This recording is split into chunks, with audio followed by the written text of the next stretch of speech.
let me say this about popular election. We do not oppose popular election as long as people understand you will have a politician as your head of state and as long as the powers are codified. How can you then say to the Australian people that that's just a small change, a minimal change? Because if we had a popularly elected president, that would be giving somebody a political mandate that no politician in this country has. Nobody in this country is directly elected. Well, it's true that nobody in this country is directly elected, but it doesn't give them a political mandate to do anything other than what their job is. And that's why we say that if you have a popularly elected president, that the powers should be codified and defined, and that person would have a mandate to do his or her job in accordance with the Constitution, which is not to run the country. I've got two young children, aged 14 and 11, and I genuinely believe that they are in danger if we fiddle around with this Constitution. Out on the hustings, the finer points of constitutional arguments are not being canvassed. For both sides, the appeal has to be more basic. But other countries have suffered constitutional crises where you've had brother fighting against brother, marching and blood in the streets. While on the one side, the monarchists are warning of blood on the streets, the Republicans like to talk up the economic benefits of making the change. The future of this country, economically, and the future of jobs in this country depends on Australia selling internationally the product of our intellect, manufactured goods, services, software, machinery.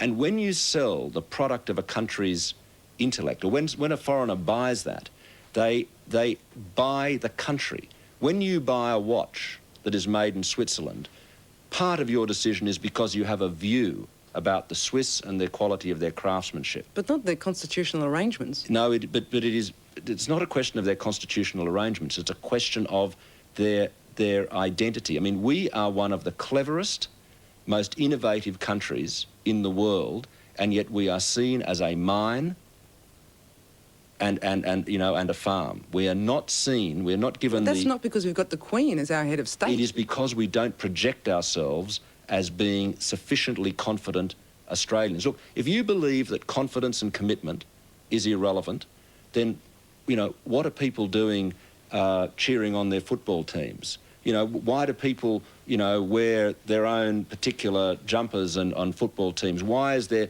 commitment and passion in sport? It's a voluntary vote, see? We need everyone to have a voice, otherwise it doesn't... Sorry, Steve Crow. Michael Reed from the Herald. Michael, how are you, mate? Steve Crow is a member of the underdog football team that won this year's premiership in New South Wales. He's now one of Newcastle's local heroes. I'm with you on both grounds, mate. Fantastic. Well, I think we've got most support of the Knights. Let's go convert it into... I think we'll get this up. Yes, The Republicans and the monarchists are both claiming that they're the underdogs in this match, and both are out there pitching for the vote. G'day, how are you? Well, can I get you to take time to read this when you get a chance? There's a Republican convention coming up very soon, and we'd love your support. Certainly hope you're a Republican. We can do with every vote we can. Thanks a lot. The Republicans say it's harder for them because they have to argue the case for change. Experience in referendums is that the no change case is the easier one to argue.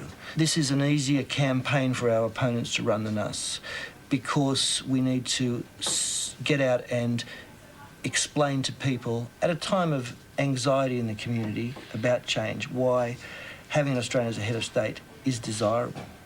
Okay, I'll start popping them in.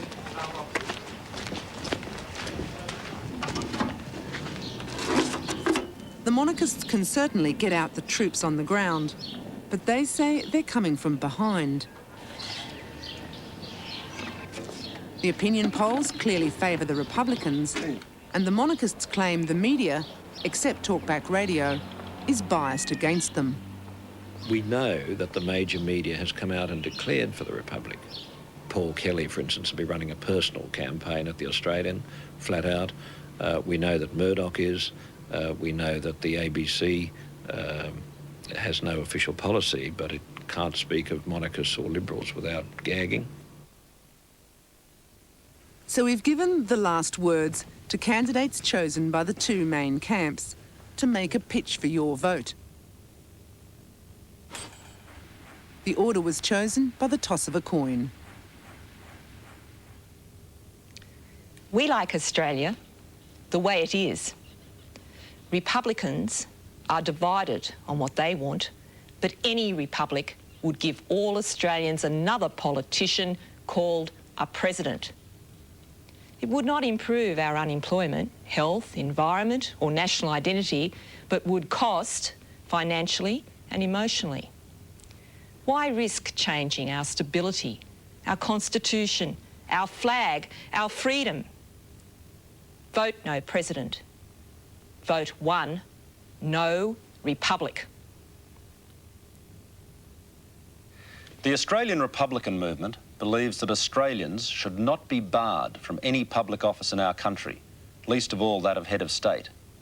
Our candidates reflect the unity and the diversity of our great nation.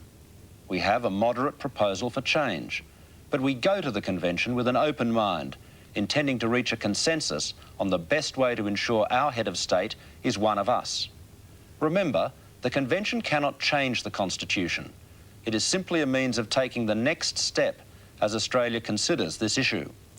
Please, vote 1, Australian Republican Movement.